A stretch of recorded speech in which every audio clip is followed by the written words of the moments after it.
Hello बच्चों, let's read the question. Question says the value of determinant of 1 0 0 0 0 2 2 0 0 0 4 4 3 0 0 5 5 5 4 0 6 6 6 6 5 is option A 6 factorial 5 factorial 1 into 2 square into 3 into 4 raised to 3 into 5 raised to 4 into 6 raised to 4 and none of this.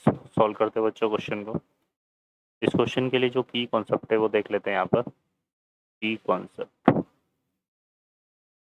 Concept की अगर हम बात करें यहाँ पर तो हमारे पास देखो, अगर कोई रिजल्ट इस तरह से होता है x1 y1 z1 x2 y2 z2 x3 y3 z3, ठीक है. और इसको अपने को सॉल्व करना है. तो यहाँ पे क्या होगा बच्चों, x1, फिर x1 के कॉरस्पॉन्डिंग रो और कॉलम को हाइड करने के बाद जो डिटर्मिनेंट बचता है वो आ जाता है यहाँ पे y2 z2 y3 z3, ठीक है.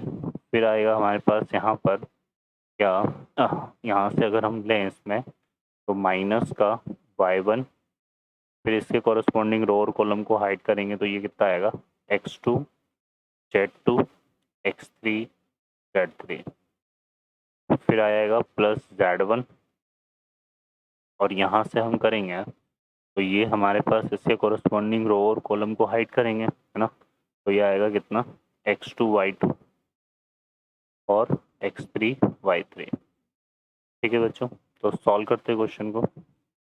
अब इस क्वेश्चन में देखिए हमें यहाँ पर ये डिटर्मिनेंट दिया हुआ है और इसको अगर हम सिंप्लीफाई करें तो यहाँ फर्स्ट एलिमेंट 1 है और बाकी के एलिमेंट इस कॉलम में, इस रो में 0 हैं, ठीक है. तो 1 के कॉरस्पॉन्डिंग लेंगे यहाँ पर तो हमारे पास रिमेनिंग डिटर्मिनेंट क्या आएगा, क्या आ जाएगा हमारे पास देखो, 1 के कॉरस्पॉन्डिंग रो और कॉलम को हाइड करेंगे तो कितना आएगा 2 0 0 0 4 3 0 0, फिर आ जाएगा 5 5 4 0 और फिर क्या आ रहा है 6 6 6 5, ठीक है. और बाकी के जो एलिमेंट है वो उसमें 0 आएगा, 0 इंटू, है ना, ठीक है. क्लियर है, 0 इंटू और 0 इंटू और 0 इंटू. अब 0 इंटू जो करेंगे वो तो सारा रिजल्ट 0 हो जाएगा, तो हमारे पास तो यही बचा ना फिर फाइनली. अब इसको सॉल्व करेंगे, इसको सॉल्व करने का वही सेम प्रोसीजर अप्लाई करेंगे, है ना. तो यहाँ पे 2 के कॉरस्पॉन्डिंग सॉल्व होगा, बाकी के तो एलिमेंट 0 है तो उनके कॉरस्पॉन्डिंग 0 हो जाएगा, तो हम सिर्फ 2 के कॉरस्पॉन्डिंग लेंगे. तो ये रिजल्ट आएगा 2 इंटू, किसके इक्वल आ जाएगा ये, कॉरस्पॉन्डिंग रो और कॉलम को हाइड करो तो यहाँ से रिमेनिंग कितना बचेगा 3 0 0 3 0 0 5 4 0 5 4 0 एंड 6 6 5 6 6 5, ठीक है. फिर से इसको सॉल्व करेंगे तो यहाँ पे 2, है ना. अब यहाँ पे 3 के कॉरस्पॉन्डिंग रो और कॉलम को हाइड करेंगे तो ये आएगा 2 इंटू 3 और इसके कॉरस्पॉन्डिंग रो और कॉलम को हाइड करेंगे तो यहाँ से कितना बचेगा 4 0 और 6 5, ठीक है.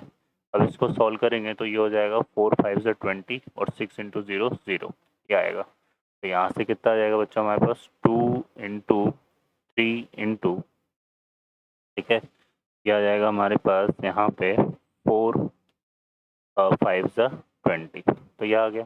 अब इसको क्या लिख सकते हैं हम, इसको लिख सकते हैं 1 इंटू 2 इंटू 3 इंटू 4 इंटू 5, जो कि हमारा किसके इक्वल होता है 5 फैक्टोरियल के. तो इसका आंसर आ जाएगा 5 फैक्टोरियल. ऑप्शन में यहाँ पर देखेंगे तो बी ऑप्शन हमारा करेक्ट होगा. ओके बच्चों, I hope you understand well. Best of luck. Thank you.